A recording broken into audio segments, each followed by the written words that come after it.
You're listening to the Australian Hunting and Beyond podcast with Matt,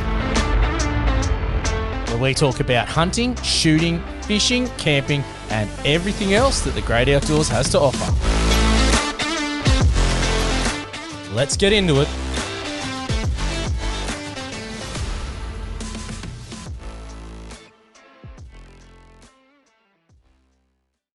All right, excited tonight. I am the admin for Fallow Deer Hunters of Australia, and I shared James from Blackfoot, his episode on there talking about the first time we hunted together down in Mooragle North, and he managed to shoot 2 bucks within 29 metres, one the day before and one the day after as he was going in to get it.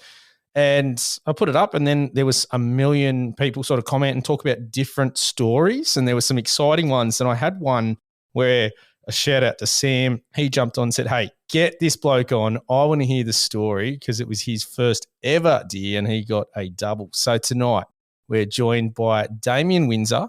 So, mate, thanks for coming on. Really appreciate your time, and I cannot wait to hear this story. Thanks, mate. Yeah, that was it was a little bit funny because I saw that post, and I think I commented irrelevant, but here's my story, because I hadn't actually listened to it. And then I listened to it the next day and I realised actually how relevant it was, and that you sort of had put the call out for comments. So. No, it was good. And I think that's one of the things I really wanted with the podcast. Was I like to talk to people that are well known, but I also like to talk to people that are, up and coming. And you've got a bit of a YouTube channel, I understand, and I've jumped on there. Is it yours or Bluey's? He seems to be a bit more at the start. No, Bluey's a good mate of mine, and I met Bluey through the other bloke that features on that channel, Nick. Nick's my best mate in the world. So there's 4 of us now. Would you say he's the better hunter out of the group? Nah, he's crap, eh? Sorry, mate. So Nick reached out to me and asked me to throw a couple of things at you like that. So thanks, Nick. I really appreciate it.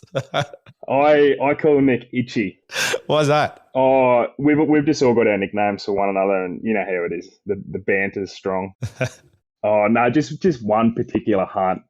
I was trying to film Nick, so I let him sort of go for the first day. And anyway, he had his shot. And he didn't get anything. And I said, right, that's it. Now you can sort of film me, and we'll try to take something with the bow. And I could just feel him every time we'd sort of get onto a deer and we'd be watching it, and I'd be trying to make a move on it, and I could feel him behind me. I could feel his energy, and he was just he couldn't stand it that he had a rifle in his hand and he's watching a bow hunter try and close the gap. Yeah. I was talking about, I was supposed to go for a hunt the other week, and kids got sick, so I wasn't able to, and it was with one of the listeners. And so I ended up sending him to a couple of spots that I'd gone to and had a bit of, got close, but no cigar. And pretty cool story, because he got within sort of 10, 15 metres of a doe, and he's been chasing with the bow. He's going for his first as well. And it's one of those things. It's just getting the opportunity, and with the bow, it's so much more difficult. And I sort of reflect on it, and this is a bow-only state forest. So I sit there and go, man, if I had a rifle, geez, it would have been in the bag. And he was saying the same sort of thing. He goes, it just didn't have the time, or it was just the way it presented, and it was slightly covered, and didn't want to put the arrow through the bushes because you just don't know what's going to happen compared to a bullet. And there's just so many elements to it that make it that much harder, but it is so much fun. It is very addictive and extremely frustrating, I find. But you can be out there for 3 days feeling all the frustration in the world, and you can be feeling just ready to call it quits and go home. And yet the moment you leave that forest, you just want to turn around and get back in there. I find that all the time, is that I'm just itching to get out, and it always seems to be just too long between drinks to get out into the forest. And when you do, even if it's not successful, even if you're not seeing anything, it's like a grounding feeling. It's just, I always say, it just re-energizes me. I come back a different, happier person, even if it's not it's not successful, you haven't seen much or found much sign or anything like that, doesn't really matter sometimes for me. It's just so much fun being out there and, getting out of the day-to-day grind of society and technology and all that. Oh, mate, 100%. What you just said is exactly what I say to the wife every time I'm about to head out. And yeah, everything you just said, I come back focused more on work than ever before. I spend less time on my phone. I spend more time with the kids. You just feel like a better bloke, eh? That's it. There is something about nature that does that. That, like we're so busy in our day-to-day life and I feel like we're so connected on our phones and, I probably am on it way too much. And you lose sight of the bigger picture of, I always say how insignificant our lives are. And I never really appreciate that till I'm out camping and I'm looking up and seeing the stars. And you just feel like the tiniest grain of sand in the vast, ocean or beach. And that for me, it grounds me a lot and it just makes you feel part of nature, part of the ecosystem, how it's been for hundreds of years. And I feel that's the way it should be, as opposed to, and sort of our lives are now this masquerade of, or a shadow of our former self or former life, I should say. And that is it's hard to explain to people that don't hunt or don't camp or don't leave the suburbs. Definitely, mate. It's very hard to describe. Oh yeah, honestly, I'm lost for words because that's how much it means to me. It certainly changed my life for sure. So let's get into your story because as I said at the start, I'm hanging to hear this. I got a snippet on, obviously, over text and Facebook and whatnot, but I definitely want to be hearing this in person. So, mate, give us all the details. Oh, mate.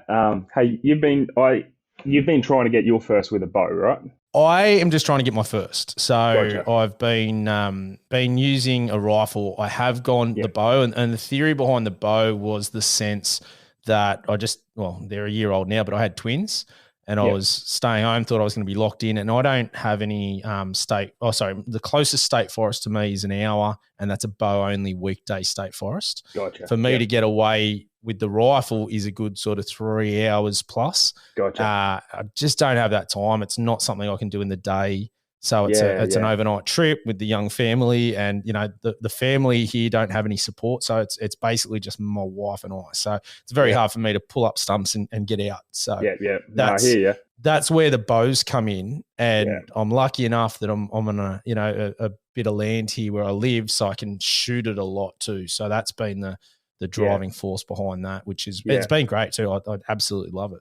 Yeah. No, and I think the reason I ask is because like my story probably starts way back when I was younger, mate. I did a lot of rifle shooting. I wouldn't call it hunting; it was just shooting. Going out on a Friday night, and back then I didn't think much of it, and then was always really, really drawn to hunting.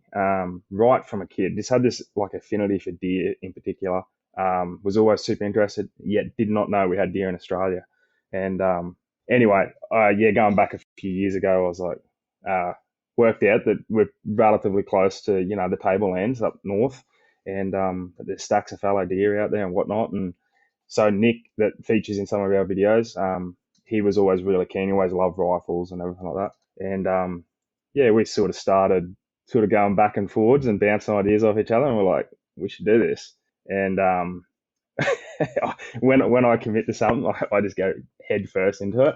And I think honestly, it probably took me a couple of years, but I wouldn't change a thing. Like I was going out doing little solo trips, just one nighters out onto the tablelands, not even seeing deer on the property I had access to, and would not change a thing. I was out there, I was in a swag, wake up in the frost, just sensational. Like you said before, mate, absolutely grounded. But yeah. Anyway, finally, about 18 months in, we'd sort of worked out where we were hunting in Nundle State Forest, and that takes time too. It took a number of trips down there till we were finally regularly getting on deer. And as you know, like regularly getting onto deer just doesn't translate, especially with a bow. And yeah, anyway, I was actually just doing a little solo trip. I was down there for probably 5 or 6 days, and I think it was literally my last afternoon. The wife had already put the hard word on me. I'd packed her and the kids off up with family, up Central Queensland, and dog was in the boarding kennels, and the wife had put the hard word on me. She's like, "Nah, I need you to go home." So I was like counting down the hours, and I'd worked out. I'd seen this buck 5 days previous, about 100 meters around the corner, and he was on a mob of does. For the next 3 days, I was like, "That's it, he's mine," and I just put in the hard work, and yeah, I only saw him once other. I saw him that morning and bumped him. And the only reason I actually sort of, over the 5 days, I really worked out their patterns. And it was probably only like because I had trail cams up that I was able to sort of locate like where he had their scrapes and where he was going and coming from. Yeah, mate, it all come together just that last afternoon and so close to like just utter failure, to be honest.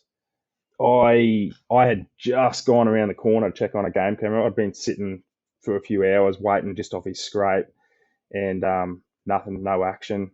They hadn't been croaking. It was, I think, it was a little bit early in the rut, and anyway, I just got back to my spot. I'd left my pack and everything there. I'd sort of just made myself comfortable, and the roo jumped on past me, and I was like, "Oh, something's pushed that up the hill pretty fast." And I'll never forget it. Like the tips of those antlers just coming up. He had the sun behind him and everything like that. And I was like, oh, here he is. I'm in the right spot. The wind was good. Finally, this is 2 years of hard work just come together in this moment. And he's walked around and just come completely broadside to me at about probably 11 meters. And I'd had that window lined up all day, and I was just boom, just hit him right in the right spot. Yeah, what I didn't see happening was as soon as I put that arrow into him, he jumped up over this like sort of like a shrub and a log and made a big hullabaloo. And he went about 30 meters down and fell in a heap. But because he'd made this big crashing noise, as soon as he'd done that, there's another buck probably 100, 200 meters down the valley started arcing up and started croaking. And I'm like, what is going on? This is the first time I've heard a croak all week. And he must have been following this other buck up and looking for a blue. And fortunately, I had a set of antlers with me, so I gave him a bit of a rattle, and he come in about 40 meters, and I'm like, I I haven't even harvested a deer. I'm like, what am I going to do here? But I was like, 2 years. I was like, oh, I got to take the shot. It was good. I was confident at 40, and yeah, absolutely drilled him. It was actually a better shot than the 11-meter shot, mate. They both folded about 40 meters apart from each other. So yeah, that was all kinds of emotional for me that had just come together and just perfect situation. There's so many questions about this. Just, I mean, if that's your first and second deer within how long? A minute? No, so I went back through the footage because I did video that hunt, and rough as guts when I look back at the footage now, and I didn't I don't put any emphasis in trying to like film myself taking a deer because it's something I think you should be solely focused on, given the circumstances. And I just put the camera down, but I looked back through the footage and it was 4 minutes 15 between the two deer. So Yeah, wow. when I actually got back into service, I actually had a message from Bluey, and he's like, "How'd you go?" Because the boys were super keen. We're pumping each other up. I'd never got one. Nick had only ever got one deer, and Bluey was a bow hunter way back, so he'd taken deer with bow and whatnot. So I had a message in Instagram from him, and he's like, "How'd you go? How'd you go?" And I'm like, "You're not gonna believe it." I was like, I got $2, and yeah, he certainly didn't believe it for a little bit until I sent him the photos anyway. Man, I mean, under 5 minutes. So all that work, 2 years of just chasing, and isn't it amazing how sometimes it's like the stars align and things just work. Oh, absolutely! Like lost count of how many deer I had bumped, and you know, early on, I can definitely say that like you just I don't know whether it's a confidence thing or just a lack of knowledge, but you definitely bump a lot more deer than what you do after spending a lot of time around deer. And now I can sort of go, even in the state forest, I can sort of drop down into these areas where I'm confident there's deer. I can find them and I can spend time watching them instead of just pushing them around. Um, so yeah, it's all about. There's definitely a massive part of like a massive amount of luck that's just got to come. It's got to ring true. I always say very similar that the luck has a part, because if you're, the fact that you, as you said, just jumped up to check the trail cam and that just put you in a really good spot. So he was broadside at 11 meters. Yeah. If he had come to the scrape, you probably still would have been there, or and I'm guessing that's where it was headed. But yeah, sometimes I sort of sit there and without trail cams and things like that, I found a heap of scrapes and have sat off a few and never seen anything. And then you got to sit there and go, well, are they coming in at night? It doesn't mean they're not active, because I've found some pretty fresh ones, but it doesn't mean that they're coming there during the day. And I've thrown some trail cams up and at times on some, not all, obviously, but on a couple I've thrown up and they have been coming in at night, and you're sort of sitting there going, okay, well, that makes it, you can't hunt in a state forest at night, obviously. Yeah. So you can have sort of the plans and try and track them that way, but it just doesn't line up. And rarely does that plan come to fruition. You can't pattern them. I mean, so the only reason I even found his scrape was because the day before I caught him walking past my trail cam, 4 p.m. I can't remember where I was, but I remember being pretty like cheesed off that I wasn't sitting there that like the afternoon before. But I was like, that's it. I've got him like nailed down. I'd followed where he was going along the game trail, found his scrape, and I was like, it's active. Had urine all over it. The bush had been thrashed, and I was still only very, very green. I had no idea what I was doing. I still don't. I think that's a learning curve, though. Like I was talking to someone today and just having a chat about their experiences and whatnot. And I don't think I'd change anything on how I've gone. And, it's so tricky. I like to do things on my own. And I don't really care if it's harder or it takes longer, because I feel that there's a bigger sense of accomplishment, if that makes sense. No, absolutely. For me, it's about the journey. It's always been about that journey and something new and something that I'm going to be doing for a damn long time. So I'm not super pumped to rush it. And as I said before, just being in the forest is a win for me. So the more I get out there, and I'm really keen on doing a lot more as the kids get older too, and having that time in the bush with them and whatnot too. So there's just so many elements to it that I think like the meat's a bonus. And harvesting is fantastic, but there's so much more to hunting. And I know people that aren't hunters don't get that either. And I get some people don't see it like that. Some people are just, whether they're chasing antlers or whatever it might be. But it's hard to describe sometimes the feeling that happens. So you hadn't harvested a deer. You've now got 2. How did that go? Way better than I expected, actually. So I just did the gutless method on the first buck I shot, left the head on him. This was early April, and I think that's sort of what triggered the whole thing too, was a cold front had just come through the day before, so it was really icy. I knew by about 7 p.m. it was going to be about 0 degrees, so I wasn't too stressed. I found both deer; they were both there. I just did the gutless on one of them. Heck of a pack out. Oh, I'll never forget that. I had this little, one of the little green Energizer headlamps from like BCF, just like the little $20 ones. Absolutely useless. Here I am. I was like 3K from the car. I was probably good 300 or 400 meters down in altitude, and I've never fallen over so much. Oh man, my shoulders were just raw by the time I got back there. I think I found every little like prickly bush on the way back and just went straight through it.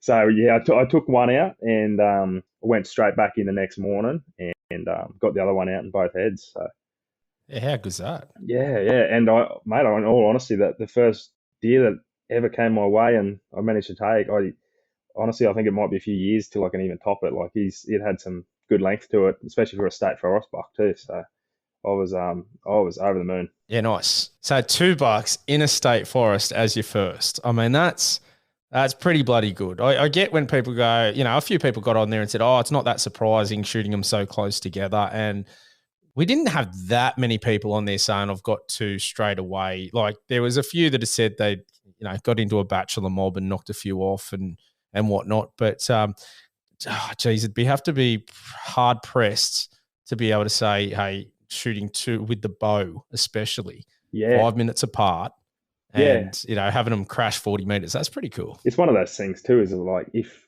I wasn't bow hunting, would it have come off? Would that second buck have even walked up? Probably not. But that said, we had another scenario I mentioned to you where Nick shot one with a rifle, and then probably within about 10 minutes, I shot one with the bow, and they went down 3 meters apart from each other. We still debate who set each other up because I found the deer and he shot it, and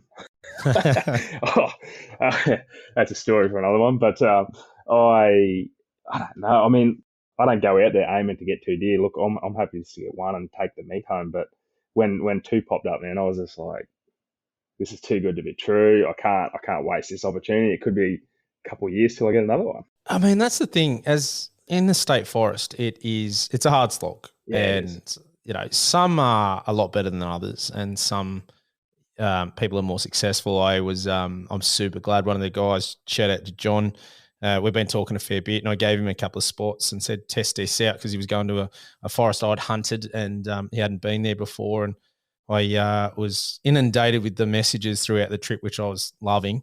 And he managed to knock off $2 in the in his first morning there, which was so cool because I sort of sit there and go, all right, like I'm getting closer. My spots are good. I know where I'm finding sign. I'm finding where they're moving. It's got to come off. I just got to get out there a bit more and spend some time.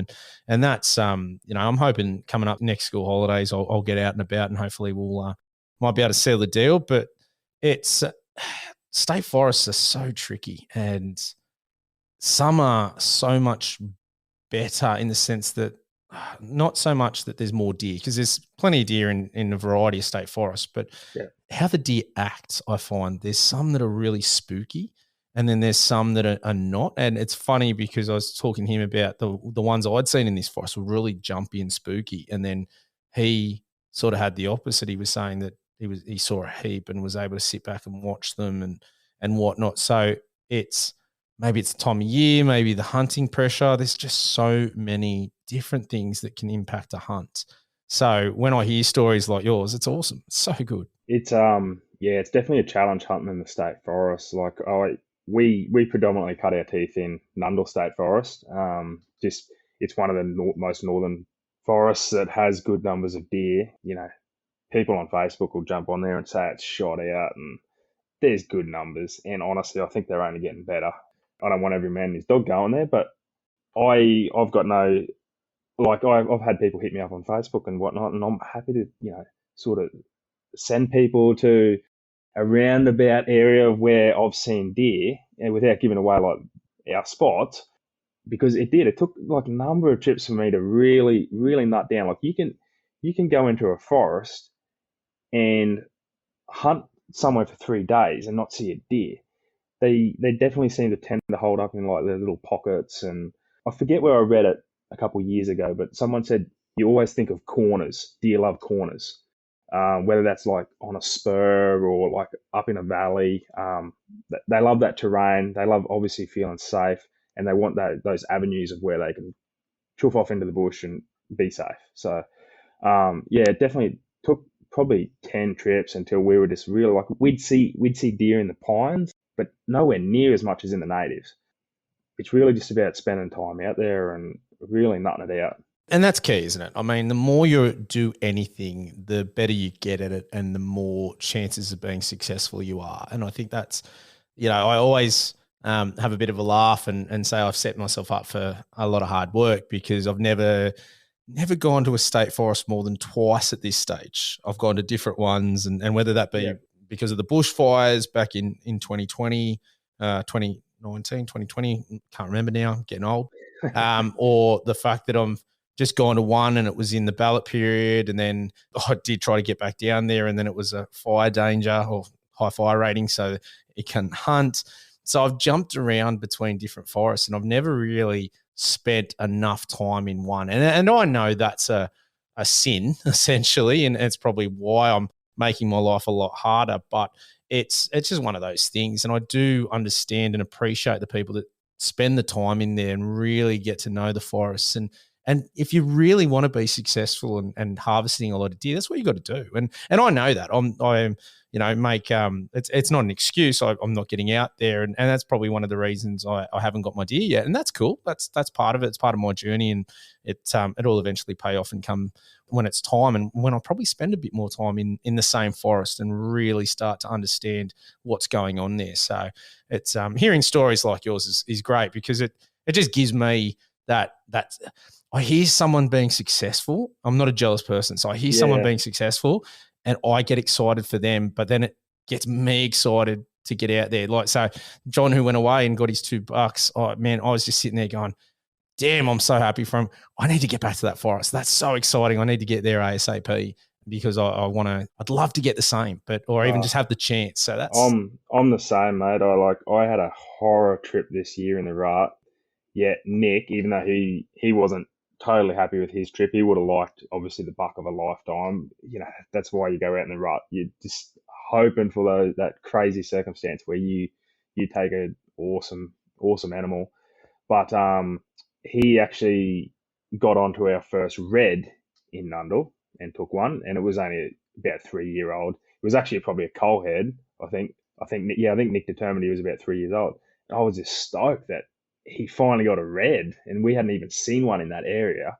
We'd only ever heard about them, and even though I was having a terrible time, seeing very few deer in our normal spots, everything like that. I was just stoked that he could go out in there and had this awesome pack out and this awesome big story. And I'm the same, mate.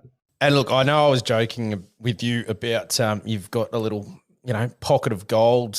I asked you, did you shoot the fallow and the underneath at the bottom of the rainbow? Yeah. You did say that you've spent a lot of damn time at that place. I mean, so yeah, we both those scenarios where we had two deer go down next to each other. One was a solo trip, and then the other one was Nick. That happened like 300 meters apart, and then you were like, "Oh, where'd you find this spot at the bottom of the rainbow?" But yeah, like I said to you, mate, the reality is, like, I've hiked into that spot probably 30 times. It's a slog. I've been in there and not seen a deer, and it's just like, I'm not coming back here the next day. Mate, I related to fishing a bit. I did a lot of spearfishing growing up. That was more my thing, and the father is a big spearo and a fisher, so that was more my grounding, and then later in life transitioned into shooting and hunting. And I've always said the same thing. You can go and dive, and one day you'll just get lucky, and a group of pelagics will just come past you, and you'll be amongst it. And then other days, just nothing. The water's dead. It might be clear, but there's just no movement. And it can be just a little bit of luck, and it can be just being in the right spot at the right time and having a few things go your way. And it's funny because I always sit there and I'm reflecting on, I love to reflect on what I do and just unpack it and try and, send myself crazy about having all these different ideas and decisions. But I always find when I'm sitting there, I sort of get to the point where I'm going, do I need to move? Is this the right thing? Yeah. If I move now, will I run into a deer? But if I sit here, will one come in the next 30 minutes? And it's such a tricky thing. You'll never know the answer. So, do you like to move around, or do you find yourself sitting more? I move around a bit. Yeah, I do as well. Okay, so let me premise that by saying, with the bow, I find I will scout and sit a lot more, and I'll move a lot slower than I do with the rifle. Yeah. And that's something I'm probably more conscious of now, and I haven't been out with the rifle for a bit, so I'm hoping that will translate coming across. I've been out with the bow more often lately. Yeah. And for me, I think that will be probably a good thing in my hunting like, what I'm doing. I'm out there hunting because maybe I'm moving a bit too fast.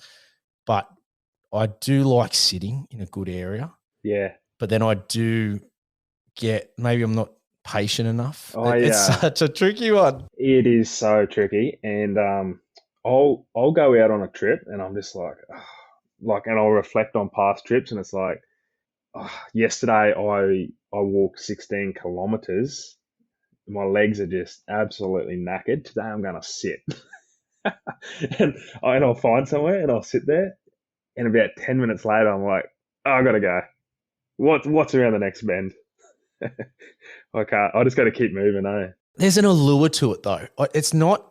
I don't know if it's chasing animals sometime. I love just finding new spots Yeah, and yeah, just covering places and potentially being somewhere that maybe someone hasn't been for a bloody long time. So yeah. that attracts me as well. It's funny when you were talking about your fallow. So I was lucky enough to get drawn in the Manus ballot, and good and bad. I got a position and then the fires hit. And so it wiped the forest out for, I think, 2 years off the top of my head. And then the next year, when it was sort of cleared and they made it safe and said, oh, we're going to open it back up, they only drew out the names who had been previous winners or reserves. And so in true fashion, I got a reserve spot, even though I had a spot in the first one before the fires hit, and that obviously stopped it. Then I was lucky enough to get the call up, but it was the very last or second last 3-day period or 4-day period you're allowed to hunt. And I was just like, oh, it's during the rut. It's a bit late. They would have had a heap of hunting pressure. The numbers are probably down because the area got smashed by bushfires. So that all those things, and I was just like, oh, I don't know. So I was super shocked when I got there that I was sitting there on the last morning, went for a bit of a walk, and I found a bed, and it was big, and I'm like, this has to be a buck's bed. Yeah. So I went, okay, where's the wind? Went and sat off it. We're talking 30, 40 meters off it in some really good cover. And it was extremely hilly. And I just see the antlers come over the hill. And I just got so excited because I'm like, yep, I knew he was coming. Like, this was his bed. This is, mid-morning. I knew he was coming back. Everything just seemed to line up. The wind was good. And then just felt it hit the back of my neck and just went, oh, shit. And then I just saw his antlers go back and the nose go up, and then he took off. And what I didn't realize is he ducked up behind a real big blackberry patch. And as he said, just reflecting on things, I sort of sat there for 5 minutes, or it felt like 5 minutes, and went, oh, he's gone, or I don't know where he is. And what I think he was doing was circling around to try and have a look at me. Yeah. And so I sort of crawled up behind the blackberry patch and trying to sneak around. And he must have got my wind again. I just seen the fleeting sign as he just took off like 100 miles an hour. And, I sort of sat there and went, should I have sat and watched him come around? Because I think that's what he was doing. But that little bit of wind, and it's timing. Like, I'd sat there for 5 minutes and he just rocked up. If he was a minute earlier, probably would have trotted straight up into his bed and it would have been happy days. And, that's hunting though. That's what makes it so much fun though, isn't it? It's like, it's like a chess game, but you're versing so many more things because of the wind and the elements and the terrain, and it's cool. Oh, absolutely. I say I wouldn't do it if it was easy, and I don't think it's meant to be easier. It's certainly meant to be difficult, and that's why I love it so much. So, have you harvested red, or was it just? No, I haven't. I actually haven't even seen a red yet. Yeah, wow. Yeah, predominantly fallow through NSW State Forest. Lots of talk around reds. The red numbers are definitely picking up. So there was quite a few guys seeing them in the rut trip just gone, and where we sort of hunt further north, it's all fallow as well. But I was talking to the property owner up there the other day, and he showed me a head of a red that he had shot off the balcony up there, going back about 3 years ago. So they're there. They're scarce. Yeah. They just don't seem. I don't know what it is. I actually chased reds yet. So I think that's like a whole nother learning curve. Yeah, animals are so different. And, I talk to different people, and it's funny. I was chatting to a guy the other day, and he was talking about how he's harvested more sambar than fallow, and Yeah, fallow he finds harder to hunt than sambar. And I've heard the opposite by so many different people, but they're definitely different ways that you need to hunt and like, chase them. I sort of have this goal that I'd love to harvest one of everything that's in Australia. That would be yeah, cool. Um, but I would really like to, I have the milestones. So this year was the first year I got out in the rut and actually heard croaking. That yeah. is just that, man. I can't even explain it. I was just so addicted to that sound. It's phenomenal, isn't it? Well, yeah, but now I want to rattle one in. I haven't Yeah, rattled one in. yeah. We tried to rattle one in, but I think we're at the end of the rut. And so there was just nothing coming in at all. So that's on the tick box list of what I want to do is get that rattling going. But then the raw is just wanting to hear reds, because as much as you can hear things on YouTube, it's so different when you're there in person. Like, just that croaking was amazing. I can't imagine what that raw is going to be like. So I know that's right up there, just to hear it and get out amongst that during the raw, and that's got to be a pretty cool experience. Oh, I when I got into it and I did my first rut trip, yeah, I went back home and I said to the wife, I was like, "That's it. 1 week every April.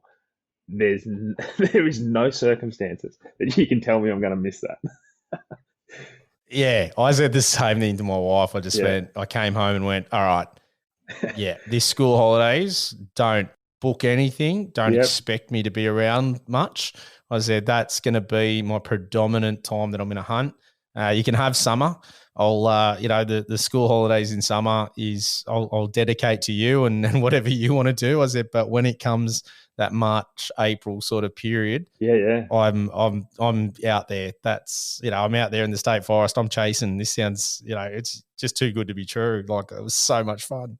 yeah. I'm always looking what to see when Easter is the following year, because like that whole state forest element. It's like I don't want to be in the forest when there's this it's packed out. And so Yeah.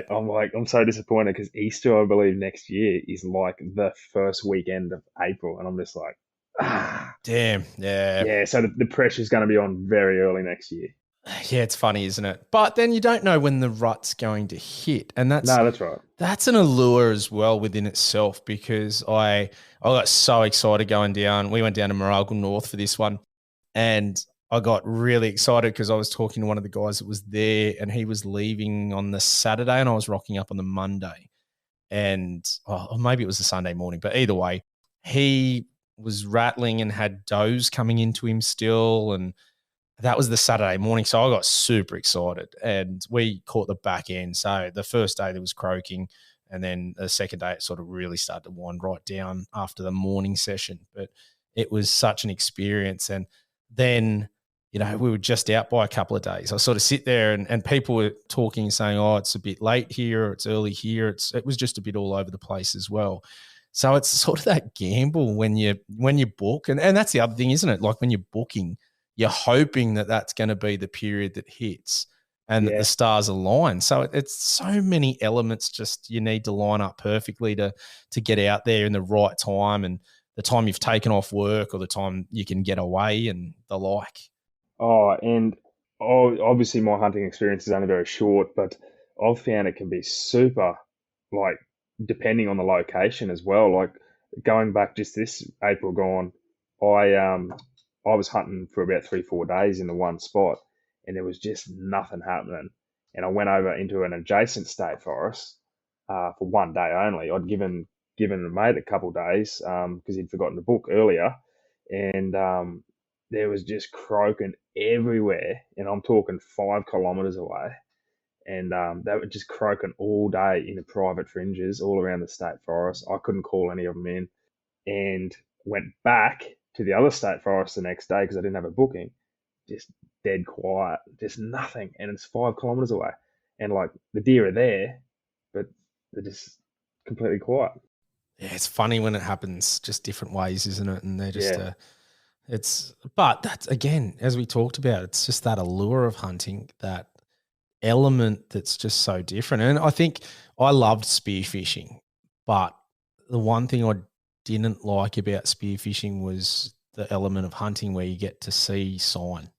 Yeah, Like, gotcha. you're being able to find prints, you're being able to find scrapes and rubs, and that is, even if you're not seeing something, you can sort of, it's like the little carrots dangling, and you're finding these little bits and pieces and getting closer to that, putting that puzzle together.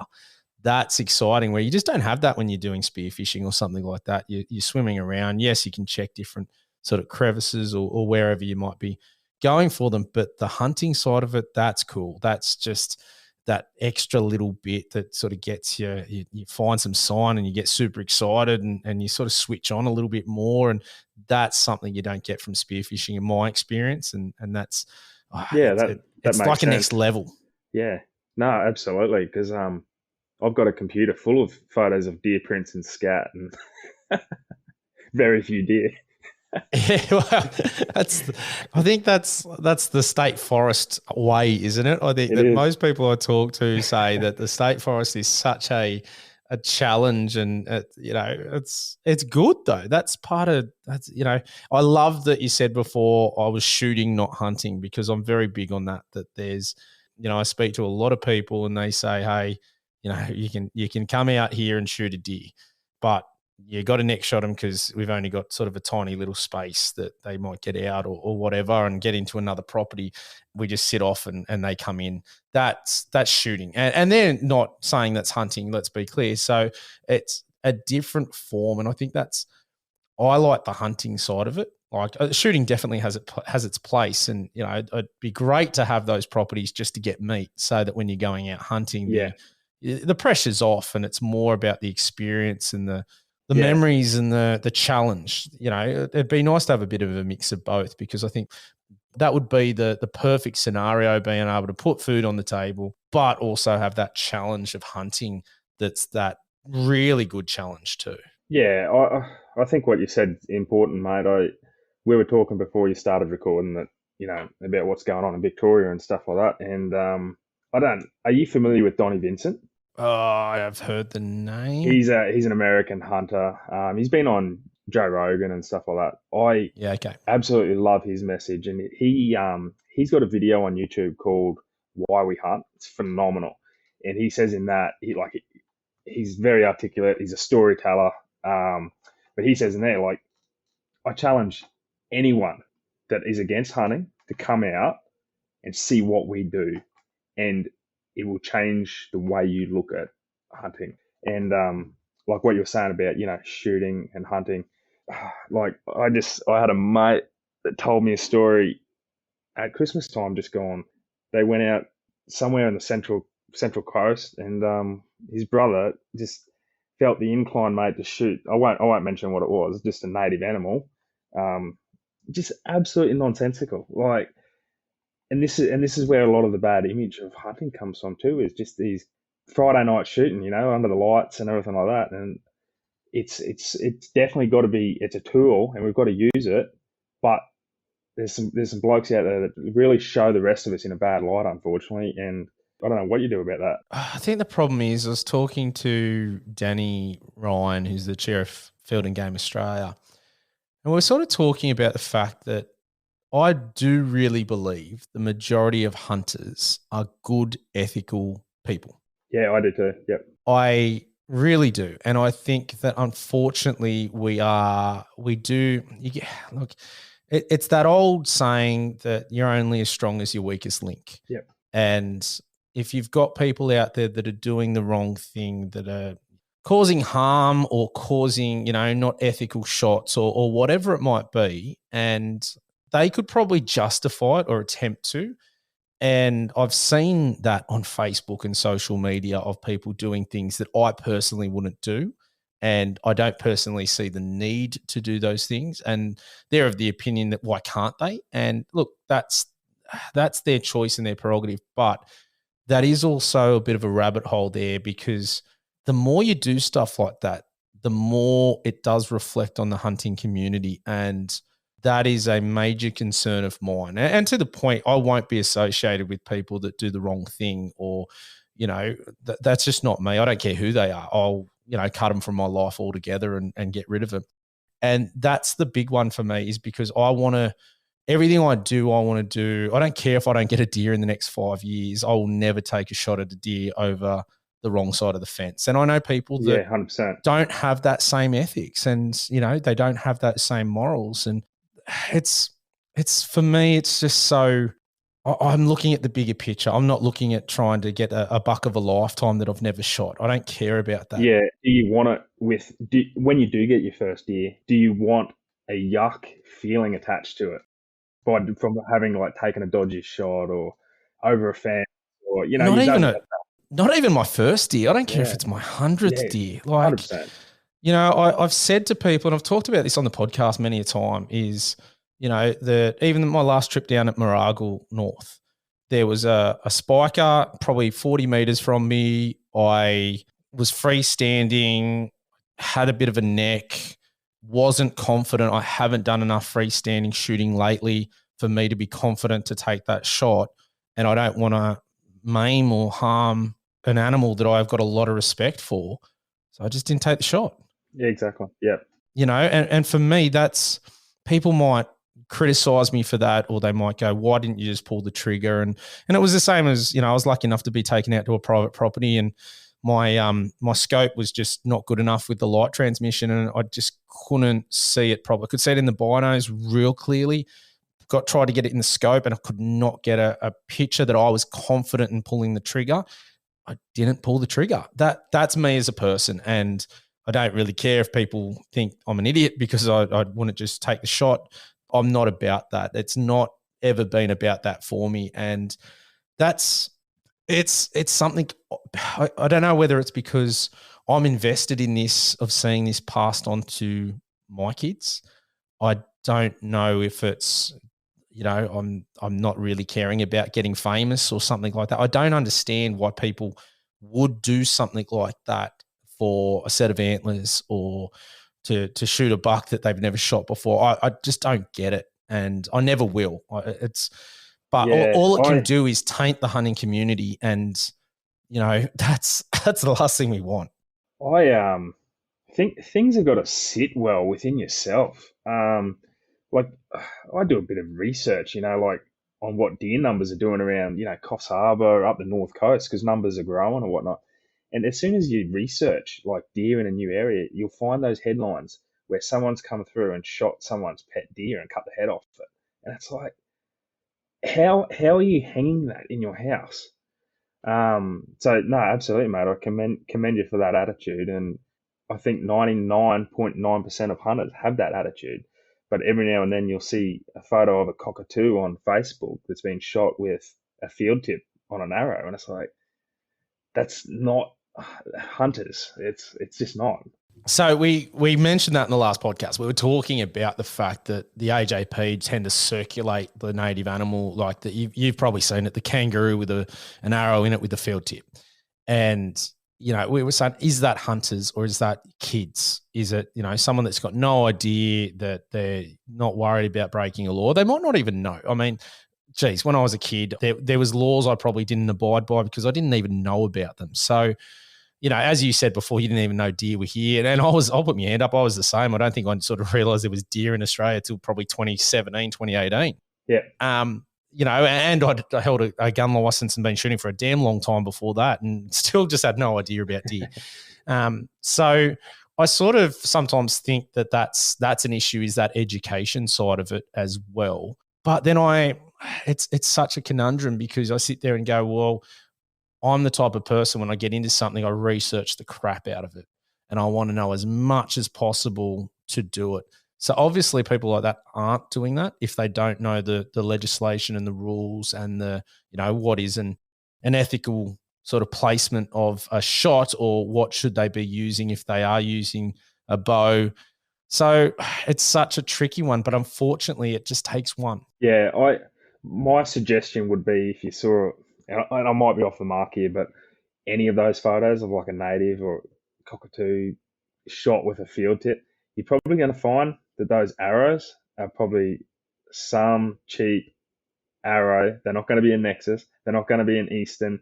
They're not going to be from a bloke that's shooting a Hoyt or a Matthews. No.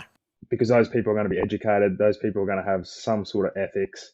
And yeah, I think it is, mate. I think a lot of teenagers want to go and get a bow and shoot something. Yeah, it's so tricky. And how do you get around it? Because there's one thing knowing someone poaches or does the wrong thing, and there's another thing proving that. 100%. And, if you're not there or you don't have footage, how do you really say this person is a poacher? Yeah. That's such it's a tricky one in itself, because it doesn't sit right with me that you'd potentially know someone who has done the wrong thing, but then it's sort of your word against theirs as well. And, if they're going to be pulling the trigger at something that's not even where they should be, they're not putting their hand up saying, to the community or to the police, oh yeah, I did the wrong thing. No matter, Yeah, that's it. But we all get lumped under that label, hunting. Correct. And yeah, it's such a tricky dynamic. I hate labels, mate. I really, really do. For me, all you can do, and this is where I'll continue to push the message, is that you just have to be the best person you can be, and the ethical, humane, do the best job you can when you're out there hunting. And that way you can hold your head up high.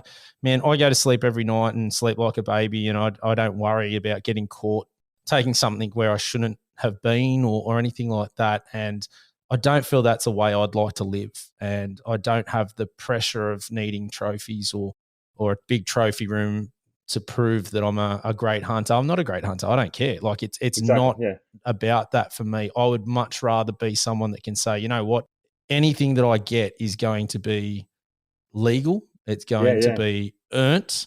It's going to be in areas that I can take that. It's going to be fair chase. It's going to be all those things. And if, that means so much more than having a big trophy room to me. It's what it's always been about. But there's people out there that aren't like that as well. Every time I come back from a trip and I can put meat in the freezer, it's priceless, mate. And so to even just add to that story of that first buck I got, that was the first meat my little fella had eaten. He'd just, I can't remember what age you can feed, babies meat, but I think it was like 6 months or something like that. So that was the first time I'd eaten meat. It was the first deer I took, and you sit there and you eat that, and it's attached to a memory and a feeling that you're never going to lose. Yeah, when you hear of people like climbing gates and going through fences and stuff, it's just like I don't know what's in it for them. Yeah, you got to think it's good. Yeah, I honestly, I don't even have words for it. I don't understand how anyone could do it personally. Like, it's just the risk of, but this is what I was talking to Danny about, saying, hey, I really do feel hunters, we're really invested in this, and that, your gear costs a lot of money. You spend a lot of time practicing.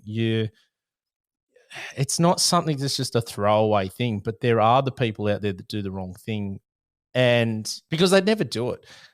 I don't think there's as many as we get the headlines for. And that's Definitely. The problem is that the news is not going out there saying, oh, you harvested a deer ethically in the right spot and congratulations. They don't care about that. Yeah, you spent 2 years trying to get your first deer. You walked 653 kilometers. Yeah, you didn't take shots because you didn't feel that it was an ethical shot. They don't care about that. That's not going to sell headlines or papers. Nah, that's it. Saying, someone's pet deer got shot and he's missing the head and just laying in the paddock where it's rotting, that's the thing that they're going to be throwing in the papers. And that's the thing that's going to hurt us. 100%. Yeah, that's the thing that AJP will get a hold of. And I don't know, mate. I think it takes a collective, doesn't it? Well, it does. And that was a real benefit talking on the last podcast with Danny, saying about, the new group ORAG, which is the Outdoor Recreation Advisory Group or something like that. I can't remember the exact name, but everyone starting to sort of pull together about being out in the bush and doing the right thing. And that's the key. I don't care whether it's four-wheel drivers. I don't care whether it's fishos. The rules are there. Whether you agree with them or not, they've been put in place for a reason, that we should be trying to abide by that for as best we can, because if you're not, it's going to impact the opportunities we might get, or that we might lose opportunities on the back of that. And I mean, sometimes even with what's going on with the duck, duck hunting down there and bow hunting in SA and bow hunting now being looked at in Victoria and all these things, whilst the majority of people do the right thing, there doesn't even need to be that much there for them to start targeting it. So anything there that you're adding to the list is just, it's like rubbing salt in the wound, isn't it? Like it's just making it that much more difficult. I really liken it to the situation that's been with beaches and getting beaches closed to four-wheel drives, everything like that. We had one closed a couple of years ago that was our everyday Sunday beach that we'd go down and have a barbecue with the kids and whatnot. And 99% of people that go down and use that beach, they do the right thing. They stay below the high tide mark, everything like that. But you get those few that come through and they want to tear it up and they want to make tracks up through the sand dunes. And next minute, everyone's lost access, and it's a damn shame. I'm a big advocate, and I always will be, that punish hard the people that do the wrong thing. Yeah, yep. And reward, or don't take away the privileges of people doing the right thing for the small minority that do the wrong thing. But if you catch those doing the wrong thing, throw the book at them, because that's, I feel, the way that it stops the behavior. If it's super risky, if you're poaching and you get a slap on the wrist or nothing really happens, that's a problem. If there's not such a consequence that you are thinking twice about pulling that trigger or letting that arrow fly, that's an issue as far as I'm concerned, because they're obviously not worried about what's going to happen to them. They're obviously not worried about what's going to happen to hunting in general.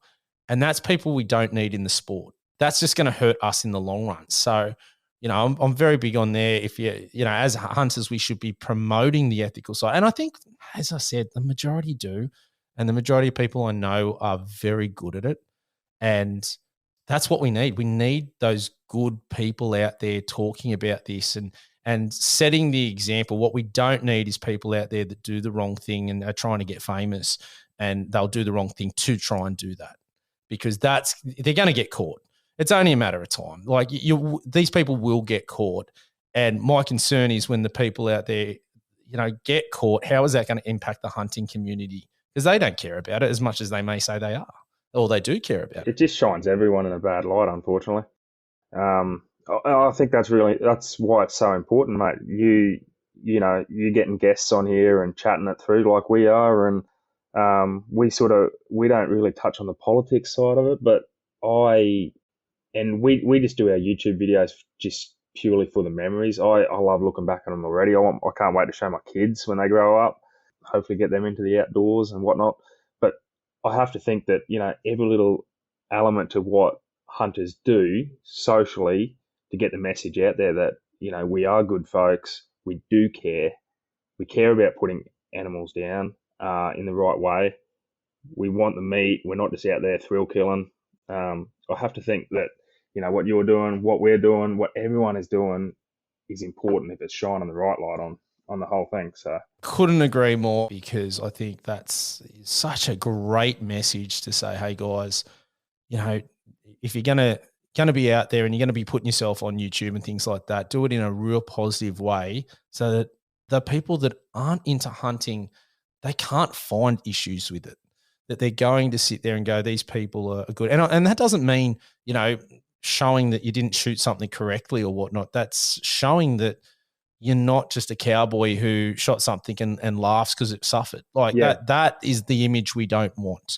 Yeah. We want someone, if the shot goes wrong, to be remorseful, which is the people I hang around. And it's definitely, talking from you tonight, you can see you've got that ethics about you too, is that you care about your quarry and you want to make sure you do it as fast and cleanly as possible.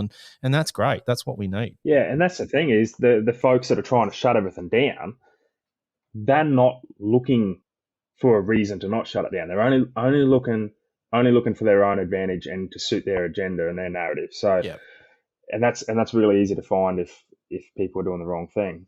Yeah, just don't give a memo. Exactly. Like, it's as simple as that. I honestly wish people would have more perspective, and I wish, some of these people that don't understand it would actually hit up a hunter and go spend a weekend in a state forest. I mean, the system we've got here in New South Wales is just incredible that we can go to public land any time of the year. There's no seasons. I wish Queensland would honestly set it up. I have no idea how you could live in Queensland and have a lack of public land access. That just, I've never really had private property access, so I just sort of reflect and go, thank God for state forests. Yeah. But then I also think maybe that has also made me the ethical person I am, because I definitely, if I was to lose my state forest access or my R license, I wouldn't have anywhere to really hunt. Yeah. And I think so that, maybe that has helped shape me. Yeah. I don't know. We don't have any access outside of state forest, so I wouldn't be sitting here chatting to you as a hunter if it wasn't for that public land access we've got.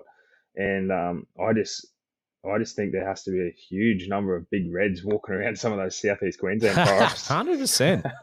There would be. And look, national parks, I don't know. We spoke about you heading down to Perisher, and I've talked about it previously. Yeah. Man, some of the animals in there when you're driving up the mountain to go skiing for the weekend or late at night, oh my God, you just sit there, and I'd pay to do a ballot system in there any day of the week. Do something like America does. Get me a bloody tag system. I'd love to hunt there. And I'm sure there's a period of time you could lock it down for a month or something. That blew my mind going down to Perisher last September. I'd been down there years ago, but never with deer on the mind. Anyway, we went up the mountain. We were up there for a week and come back down. Mate, there was fallow feeding at the bottom of the ski tube when we pulled in. Got in the car and drove down to Jindabyne, and I reckon we saw 40 fallow between the tube and Jindabyne. And man, there were some beautiful heads. It was just made me feel sick. I went camping where was it? I can't think of one of the national parks campgrounds there, and man, it was just such an eye opener. We had fallow 10 meters from the tent. Wow, I got up of a morning and they're just grazing away, and I was just saying to the wife, we're there, obviously just a camping trip, and you can't have any firearms in a national park, so it wasn't a hunting trip or anything like that. But I was just getting up and going, oh my God, they're just there, and so many of them as well. And just going, the opportunity to hunt somewhere down there would be just amazing. Wouldn't it? Yeah. Yeah. Well, that's hopefully one day, maybe doing the right thing, and one day maybe look at getting things like that opened up.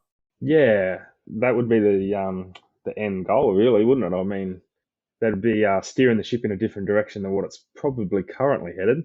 Yeah, look, I'm really concerned, and I touched on the last podcast, and I'm probably going to do a bit more on here at some stage, but the National Feral Deer Action Plan.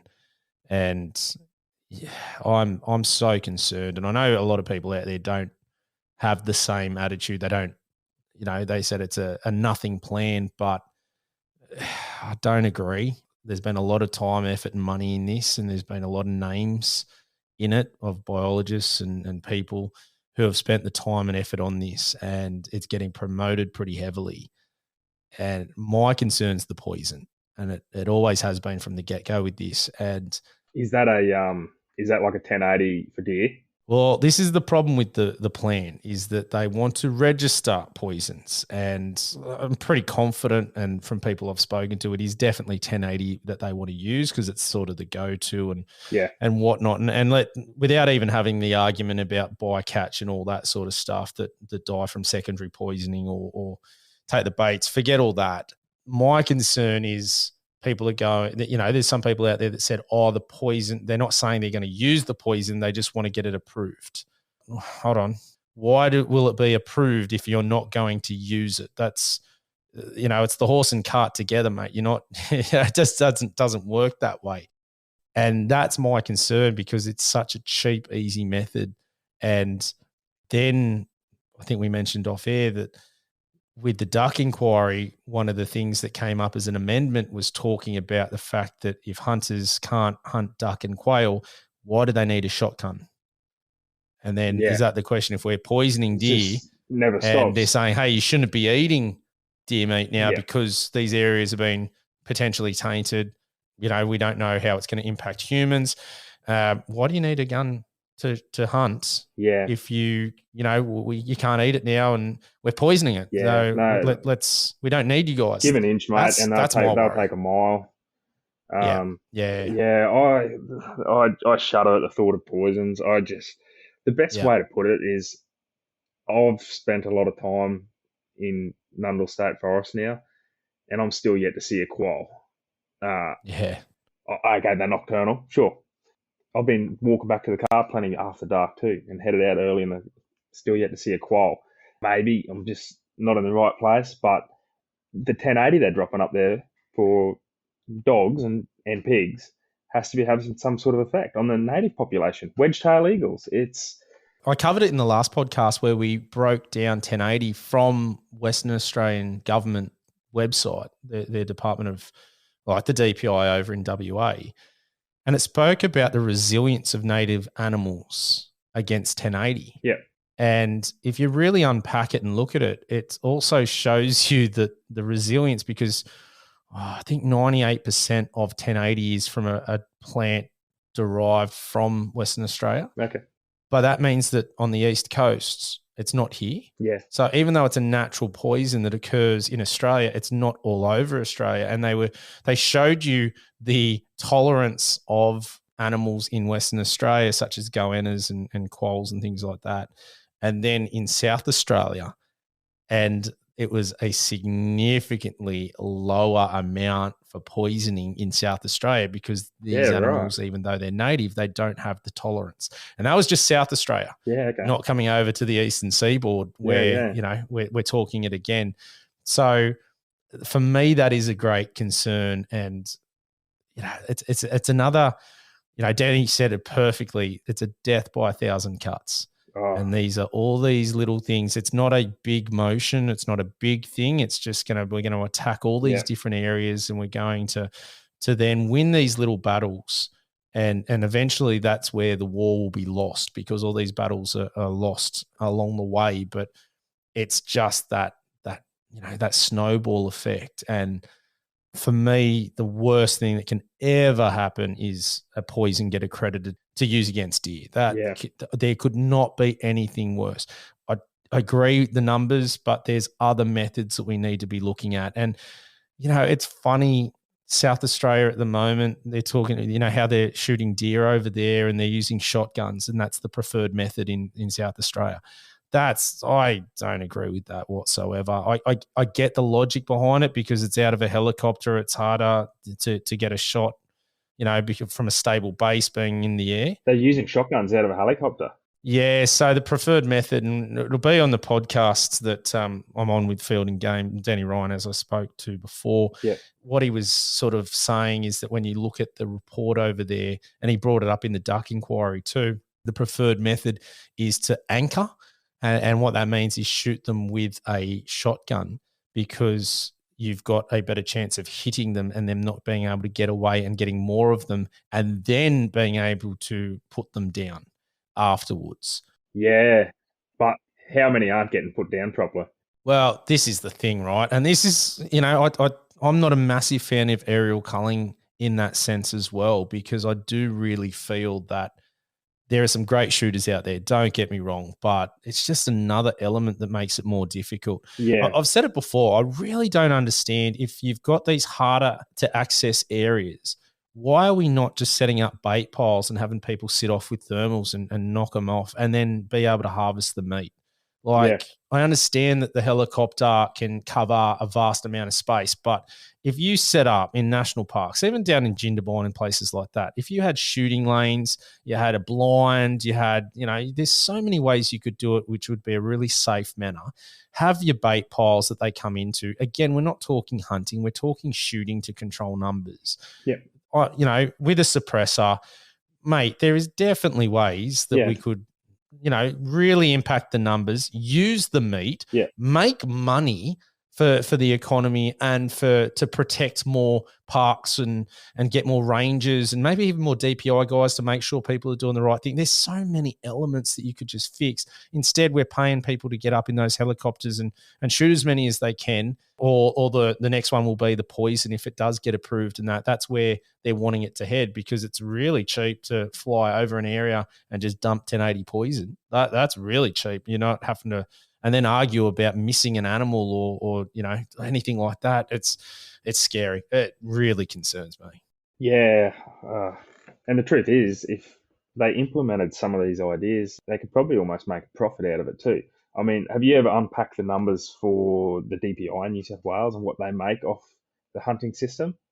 It's incredible. Yeah, I think we're fourth when you look at all primary industries. Yeah. Hunting is fourth, and that, if you combine it with fishing, I've said this multiple times, it's the largest largest economic value in producing. Now, I would love to see, I've called for this. I'd love to see the national. I'd love to see how much money hunters bring in nationally. But then I also think how much data is super accurate, because that DPI is asking hunters to fill it out. How many people don't fill it out? Oh, yeah. How many people don't hunt on a state forest? Because that's realistically who they're targeting. They're talking to people with an R license. Yeah. How many people have great private access and they don't have an R license because they don't need it? Yeah. Well, they're still buying firearms. They're still buying ammunition. They're still traveling to areas. They might even be throwing the cocky some money. All these things are not even involved in that. Geez, I'd love to actually know the real numbers, and not just in New South Wales, because everyone's in their silos per state or territory. I'd love to see some national figures, and I think that would probably start to get some attention and maybe some support for the hunting community because of that. I definitely think that's a weapon in our holster to use that, because money is everything in politics these days. And mate, I just took the kids down to Nundle 3 weeks ago. Like by the time I got accommodation, had a couple pub feeds, groceries, there was $1,000 just for one weekend that I put into the little township of Nundle, so I could take the kids, do some fossicking and hunting up there. It's priceless. You can't those community. Yeah, I completely agree, but that doesn't get the airtime that it should. Yeah. And that it's not looked at when they're talking about all these different things that they're wanting to take away hunting. They're not looking at the values and the benefits, whether it be the economic benefits. And again, the feral deer plan, nowhere in there are we talking about the economic value of these animals and what they are bringing to the economy and to small rural areas, because that's, you're not shooting deer here in Sydney down in the suburb. You're traveling. As I said, for me, it's a 3-hour drive to the state forest to go and hunt with the rifle, which I don't mind. I'm not complaining about that. I'm spending money down there, and I'm spending groceries, getting accommodation. I did the same. I took the family down to Tumbarumba, and we hired, we've been down there a couple of times now, and we hire a house, to stay in, and that's all money. And 100%. That's good for the economy. It's good for those smaller towns. It's a win, and there could be so much more done. But we need some sort of system. We need someone to make a system or a tag system, or, even get farmers on board. I've said it before. I'd love to see a bit of a, like not an Uber, but like an Airbnb for hunting.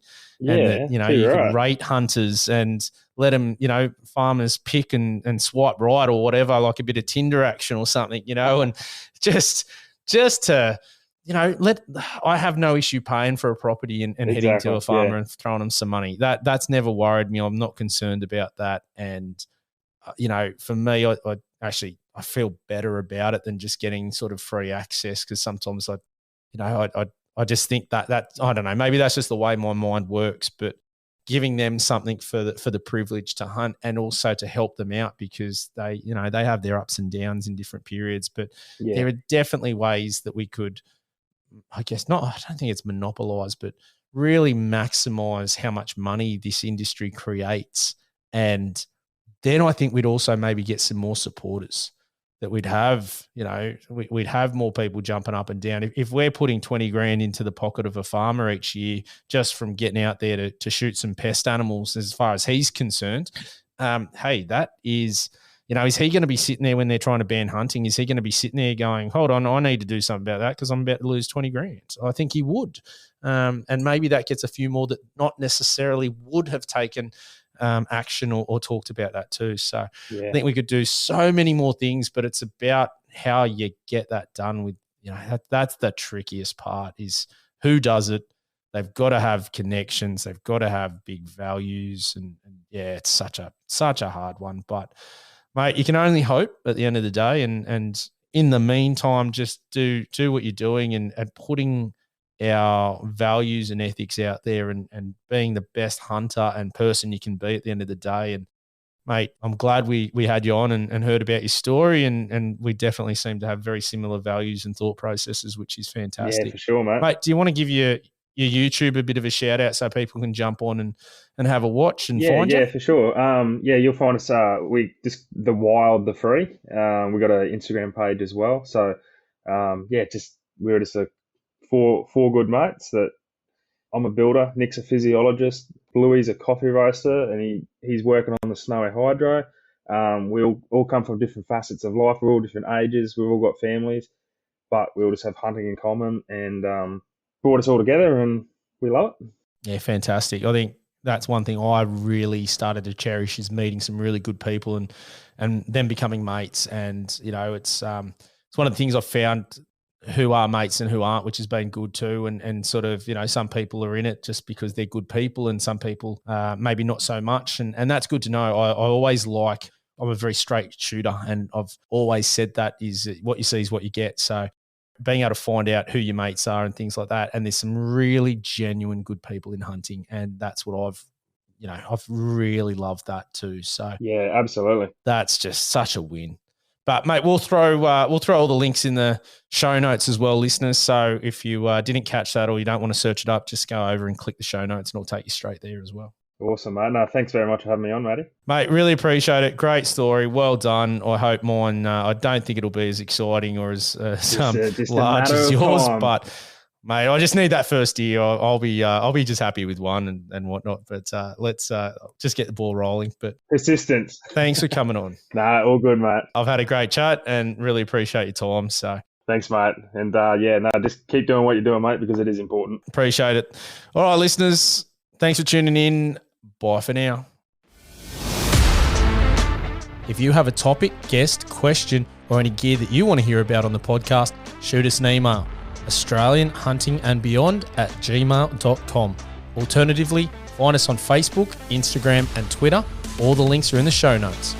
If you haven't already, make sure you give us a review and subscribe to our podcast on whatever platform you're listening on. Thanks for joining us, and we'll catch you next time.